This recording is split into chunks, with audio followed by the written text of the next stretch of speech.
How long have you known General Petraeus, and how has that relationship grown? Yeah. Well, I first got to know General Petraeus in 2004 and 2005 when we were both in Baghdad. He was the commander of the Multinational Security Transition Command Iraq, which was the train and equip organization for the Iraqi forces, and I was the director of the Combined Press Information Center and daily spokesperson for Multinational Force Iraq, or coalition forces. My organization would support his organization with media-related activities. He returned to the United States to Fort Leavenworth. I followed a couple months later and became his Chief of Strategic Communication and Public Affairs Officer. Late 2006, he was nominated to be the commander of forces in Iraq. With the surge, he asked me during that process to go with him to Iraq to be his public affairs officer. So I told him, I said, "Sir, I'll be happy to go with you, but the deal is I go with you, but I come back with you at the same time." And he agreed.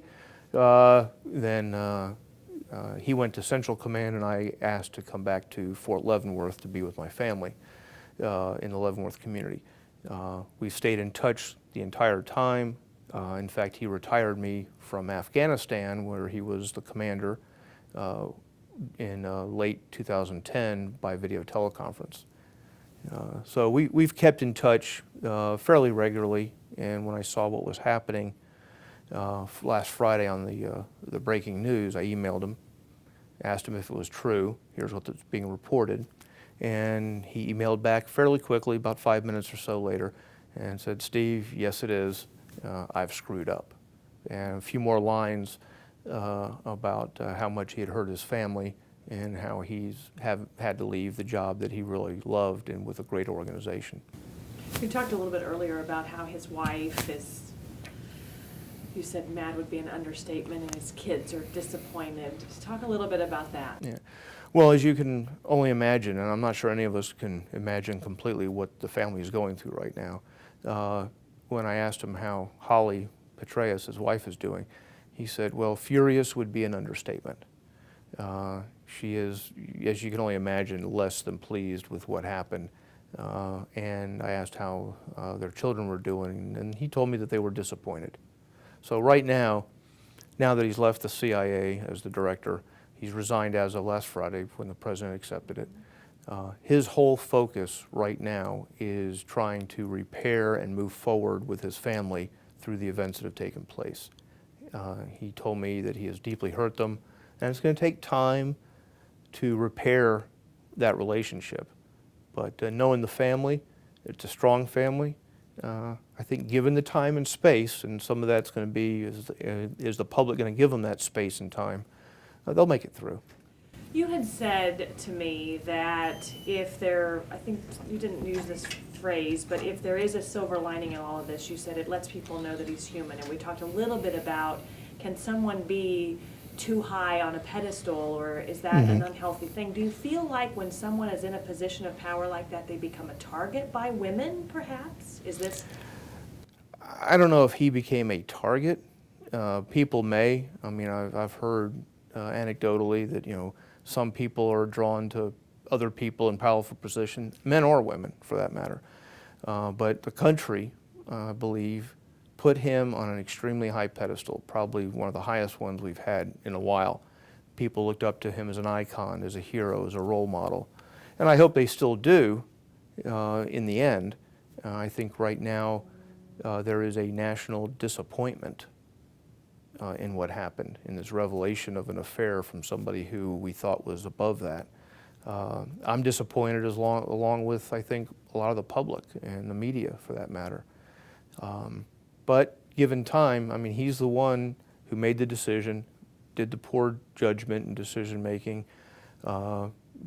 lacked in a little bit of discipline at that moment that had happened, and he pushed himself off that pedestal.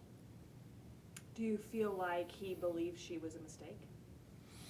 I think he thinks the whole thing was a mistake. I don't know if he would think that she was a mistake. I think he regrets what happened. He deeply regrets what happened. I haven't gone into those kind of discussions with him, and I don't think it's my place, or I'm not even sure the public really needs to know what his personal feelings are in that regard, other than how it's impacted his family and his chosen profession. So a day in the life of him today is really spent 24/7 focusing on his family. That's correct. He is totally devoted to fixing the relationship with his family, repairing what can. He knows there's going to be scar tissue with this, and it probably won't take a whole lot, at least in the near future, for that scar tissue to be ripped off and reopen those wounds. And we talked about him being on a pedestal and having how many years of service? Dozens. How does someone go from having that role and that importance and having that life where they are making major decisions? What now for him professionally? Well, we haven't heard the last, I don't think, from David Petraeus. He's devoted 37 plus years of his adult life in uniform, all the way going back to entry into West Point, all the way through commissioning and a highly successful career. And then he immediately went into public service as the director of CIA for a short period. So I don't think we've heard the last of him or from him, but I think it's going to be on the terms of when it's the right time for him and his family. And they'll be the ones, I think, that will make the decision on when he returns back. He is set to testify on what happened in Benghazi. Have you had a conversation with him about that? Just a short one today. I shot him a quick note letting him know that it was being reported that he was going to testify. He said he sent me back a quick note saying, yes, it's true. I volunteered. I decided yesterday to volunteer to testify before Congress because he thought it was the right thing to do. And you don't believe there was any security issue when it comes to this affair? No, not at all. Part of our conversations were about that, and he made it very clear to me that at no time did he provide Paula, or for that matter anyone, with any kind of classified information that wasn't cleared for it or should have it. I've worked with him for 3 years directly, and I've been in an environment with him where it was highly classified, sensitive information, and he is very careful about protecting that kind of information that doesn't go out to people it shouldn't. Do you think he understands some of the criticism or the concern that just being in that compromising position could be in and of itself a security concern? Well, I think that's part of the reasons why it was brought forth. He brought it forth. He took away, by announcing it, any ability for anyone to use it against him as far as blackmail, extortion, or undue influence. Once everyone knows, there's no value to that information for anybody who might want to use it for nefarious purposes. Did it coming to light start with a possibility that someone might use this in a blackmail type way? Was there any kind of activity like that in the beginning that led to this to start to come out, or did he really just come forward on his own because he was fearful that might happen with no sign of it happening? Well, it's been reported quite heavily that he was interviewed by the FBI, and I think that started kind of the thinking, decision-making in his mind on, do I stay, do I go? What's the ramifications both ways? It's not a decision I don't think anyone would come to in a moment. Plus, he was still performing the duties of the director of CIA, lots of travel, went to Libya, referenced the Benghazi affair, and then he decided it was time to resign, or at least tender his resignation. It was up to the president to accept it or not. He wanted to see the president last Wednesday, wasn't able to.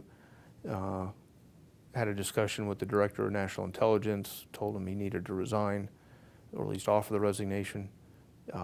Thursday, saw the president, offered it. President, as we know, slept on it, if you will, or waited till Friday to make a decision, and ultimately decided to accept the resignation. Did the general talk to you about that exchange between himself and the president at all in specifics? Just that the president was very gracious in his words. He had a wonderful relationship with the White House, with the president. In fact, he's had, I think, outstanding relationships with both former President Bush and President Obama. I've gotten to see the relationship with former President Bush, and the start of the relationship with then Senator Obama when between testimonies and visits to Iraq.